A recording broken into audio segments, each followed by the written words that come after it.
उत्तर प्रदेश भारत का वो राज्य है जिसे कभी बीमारू राज्य की श्रेणी में रखा गया था, मगर पिछले कुछ वर्षों में उत्तर प्रदेश का विकास देश के कई बड़े और विकसित राज्यों को टक्कर दे रहा है, जिसकी सबसे बड़ी वजह है उत्तर प्रदेश के इंफ्रास्ट्रक्चर में बदलाव। आज चाहे एक्सप्रेसवे की बात हो या फिर एयरपोर्ट की या फिर नए रेलवे लाइन और वर्ल्ड क्लास रेलवे स्टेशन की या फिर मेट्रो रेल, स्पोर्ट्स स्टेडियम या फिर सार्वजनिक और पब्लिक सेक्टर की अन्य इंफ्रास्ट्रक्चर की, उत्तर प्रदेश इसमें काफी आगे दिखाई देता है। तो आज के इस वीडियो में हम उत्तर प्रदेश के ऐसे ही टॉप 10 अपकमिंग मेगा प्रोजेक्ट की बात करने वाले हैं, जो आने वाले वर्षों में उत्तर प्रदेश को और भी ज्यादा विकसित प्रदेश बना देगा।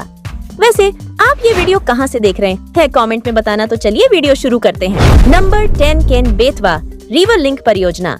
केन बेतवा लिंक परियोजना दो नदियों को जोड़ने वाली एक बड़ी परियोजना है, जिसका उद्देश्य मध्य प्रदेश की केन नदी के अतिरिक्त पानी को उत्तर प्रदेश की बेतवा नदी में स्थानांतरित करना है।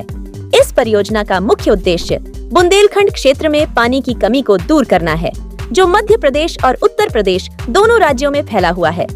इस परियोजना के प्रथम चरण में मध्य प्रदेश के छतरपुर जिले के दौधन गांव में पन्ना टाइगर रिजर्व में केन नदी पर एक बांध बनाया जाएगा, जिसकी लंबाई 2.12 किलोमीटर और ऊंचाई 77 मीटर होगी, जिसमें 2853 मिलियन घन मीटर पानी स्टोर करने की क्षमता होगी।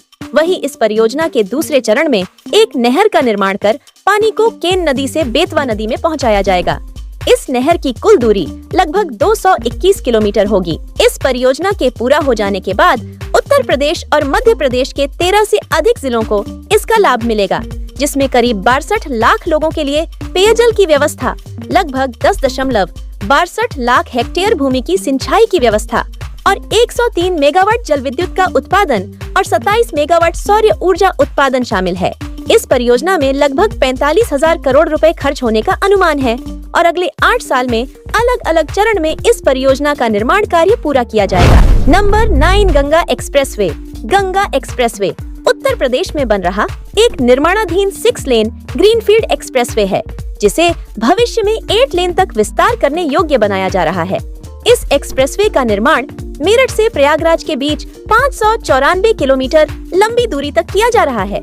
यह एक्सप्रेसवे राज्य के पश्चिमी और पूर्वी हिस्सों को जोड़ेगा, जिससे उत्तर प्रदेश के 12 से अधिक जिलों को इसका लाभ मिलेगा। इस एक्सप्रेसवे को बनाने में लगभग 36,000 करोड़ रुपए की लागत आने वाली है और इस परियोजना को पूरा करने की डेडलाइन दिसंबर 2025 रखी गई है। इस एक्सप्रेसवे के निर्माण के बाद मेरठ और प्रयागराज के बीच यात्रा का समय 12 घंटे से घटकर महज 6 से 7 घंटे रह जाएगा। Number 8, Delhi Varanasi bullet train corridor. Delhi Varanasi high speed rail corridor Bharat की दूसरी हाई स्पीड रेल परियोजना है, जो Mumbai Ahmedabad high speed rail corridor के बाद शुरू की जाएगी। यह कॉरिडोर 958 किलोमीटर लंबा होगा और 13 स्टेशनों के माध्यम से दिल्ली को वाराणसी से जोड़ेगा, जिसमें दिल्ली वाराणसी के अलावा आगरा कैंट, कानपुर सेंट्रल, लखनऊ और अयोध्या जैसे शहरों में भी बुलेट ट्रेन की सुविधा के लिए स्टेशनों का निर्माण कराया जाएगा। इस परियोजना के पूरा हो जाने के बाद दिल्ली से वाराणसी की दूरी महज 3.5 घंटे में तय की जा सकती है। इस बुलेट ट्रेन कॉरिडोर के निर्माण में लगभग 43,000 करोड़ रुपए का अनुमानित लागत आने वाली है, जिसका निर्माण कार्य 2029 तक पूरा हो जाने की उम्मीद है। Number 7, Varanasi international cricket stadium. Bharat के उत्तर प्रदेश राज्य के वाराणसी में बनने वाला यह क्रिकेट स्टेडियम फिलहाल एक निर्माणाधीन क्रिकेट स्टेडियम है। इस स्टेडियम में दर्शकों की बैठने की क्षमता लगभग 30,000 होगी, जिसे 40,000 तक बढ़ाया जा सकता है। इस स्टेडियम का निर्माण पूरा होने पर यह कानपुर के ग्रीन पार्क स्टेडियम, लखनऊ के इकाना क्रिकेट स्टेडियम और इटावा के सैफई अंतर्राष्ट्रीय क्रिकेट स्टेडियम के बाद उत्तर प्रदेश का चौथा अंतर्राष्ट्रीय क्रिकेट स्टेडियम होगा।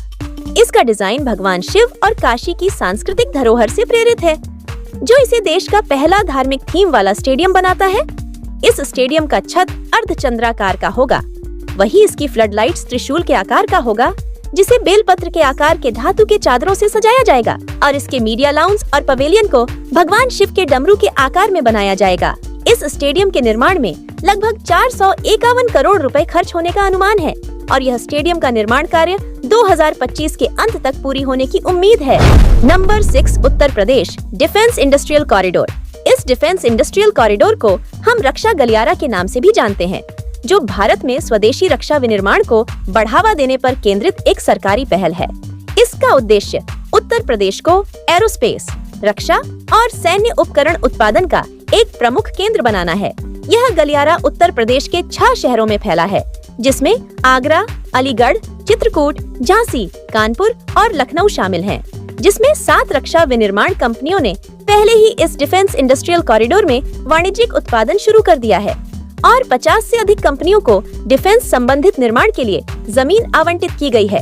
इसी कॉरिडोर के अंतर्गत उत्तर प्रदेश में ब्रह्मोस मिसाइल का निर्माण भी होने वाला है। अब तक यहाँ 30,000 करोड़ से ज्यादा के निवेश आ चुके हैं और अगले कुछ वर्षों में यहाँ 2 लाख करोड़ के निवेश लाने का लक्ष्य निर्धारित की गई है, जिसके लिए उत्तर प्रदेश सरकार इस कॉरिडोर के अंतर्गत आने वाले क्षेत्रों में उद्योगों को सुनिश्चित जलापूर्ति, निर्बाध बिजली और एकल खिड़की मंजूरी जैसी सुविधाएं प्रदान करती है, जिससे आने वाले समय में इस डिफेंस इंडस्ट्रियल कॉरिडोर के अंतर्गत आने वाले शहरों में लाखों लोगों को रोजगार मिलने वाला है। Number 5, Varanasi ropeway. उत्तर प्रदेश के वाराणसी में देश का पहला शहरी सार्वजनिक परिवहन रोपवे प्रोजेक्ट का निर्माण तेज गति से प्रगति पर है। यह परियोजना कैंट रेलवे स्टेशन से गोदौलिया तक 3.75 किलोमीटर की दूरी को कवर करेगी, जिसमें 5 स्टेशन होंगे, जिसका मुख्य उद्देश्य शहर के भीड़भाड़ वाले इलाकों में यातायात और जाम की समस्या को कम करना है।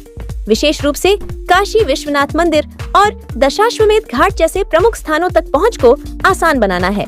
इसके प्रमुख विशेषताओं की बात करें तो इस रोपवे के बन जाने के बाद कैंट रेलवे स्टेशन से गोदौलिया तक की 3.75 किलोमीटर की दूरी महज 16 मिनट में पूरी की जा सकती है, जो वर्तमान समय में ट्रैफिक जाम के कारण 40 मिनट लगती है।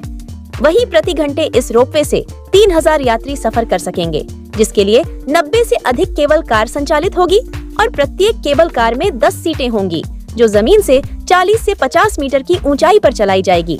इस परियोजना के निर्माण में लगभग 645 करोड़ रुपए खर्च आने का अनुमान है और नवंबर 2025 में इसका निर्माण कार्य पूरा हो जाने की उम्मीद है। Number 4, Prayagraj light metro. Prayagraj metro light परियोजना उत्तर प्रदेश के प्रयागराज शहर में प्रस्तावित एक लाइट रेल ट्रांजिट सिस्टम है। यह परियोजना शहर में यातायात की समस्या को कम करने और स्मार्ट सिटी के रूप में प्रयागराज को विकसित करने के लिए शुरू की गई है। यह आगामी मेट्रो रेल ट्रांजिट प्रणाली 2 प्रस्तावित लाइनों के साथ 44 किलोमीटर के नेटवर्क में बनाई जाएगी, जिसमें कुल 39 मेट्रो स्टेशन होंगे, जिसकी लाइन 1 बमरौली से सिटी लेक तक बनाया जाएगा, जिसमें 20 मेट्रो स्टेशन बनाए जाएंगे। वही लाइन 2 शांतिपुरम से छीवकी स्टेशन तक जाएगी, जिसमें 19 मेट्रो स्टेशन बनाए जाएंगे। इस परियोजना का उद्देश्य शहर के लोगों के लिए आवागमन को आसान, स्वच्छ और किफायती बनाना है, जिसमें लगभग 8000 करोड़ रुपए खर्च होंगे।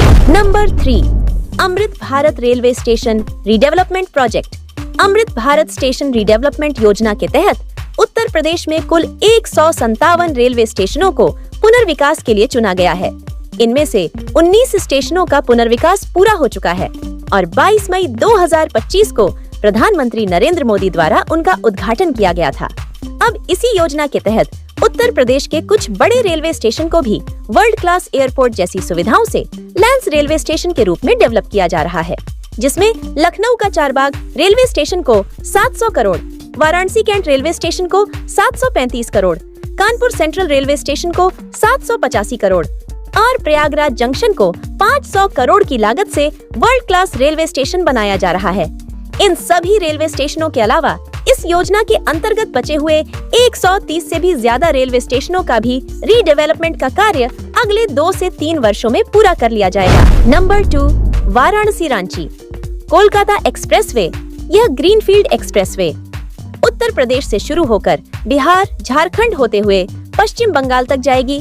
इस एक्सप्रेसवे की कुल लंबाई है 610 किलोमीटर होगी। यह एक्सप्रेसवे उत्तर प्रदेश के चंदौली से शुरू होकर पश्चिम बंगाल के हावड़ा में एंड होगी। बात करें इसकी वर्क प्रोग्रेस की तो 23 फरवरी 2024 को भारत के प्रधानमंत्री नरेंद्र मोदी ने इसके फर्स्ट फेज कंस्ट्रक्शन की आधारशिला रखी थी, जिसे 35,000 करोड़ रुपए की लागत से पूरा किया जाएगा। इस एक्सप्रेसवे के first phase Varanasi ring road से बिहार के खैती गांव तक का निर्माण कार्य शुरू किया गया है और इस एक्सप्रेसवे को पूरी तरह से कंप्लीट करने की निर्धारित समय सीमा 2027 के अंत तक की गई है। इस 6 लेन ग्रीनफील्ड एक्सप्रेसवे के बन जाने के बाद उत्तर प्रदेश से पश्चिम बंगाल की यात्रा में काफी समय की बचत होगी। Number 1 Noida international airport. Noida अंतर्राष्ट्रीय हवाई अड्डा, जिसे जेवर एयरपोर्ट के नाम से भी जाना जाता है, उत्तर प्रदेश के गौतम बुद्ध नगर जिले में जेवर के पास निर्माणाधीन एक प्रमुख इंटरनेशनल एयरपोर्ट परियोजना है।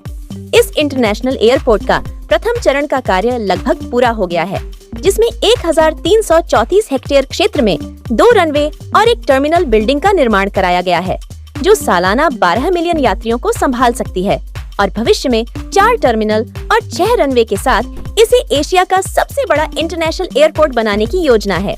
इस एयरपोर्ट से हवाई यात्रा शुरू हो जाने के बाद दिल्ली के IGI एयरपोर्ट पर यात्रियों का दबाव कम होगा। साथ ही साथ उत्तर प्रदेश राज्य के लाखों लोग इससे लाभान्वित होंगे। बहरहाल इस वीडियो में इतना ही। आपको उत्तर प्रदेश के इन मेगा प्रोजेक्ट में कौन सा प्रोजेक्ट सबसे अच्छा लगा, कमेंट में बताना। मिलती हूँ अगली वीडियो में।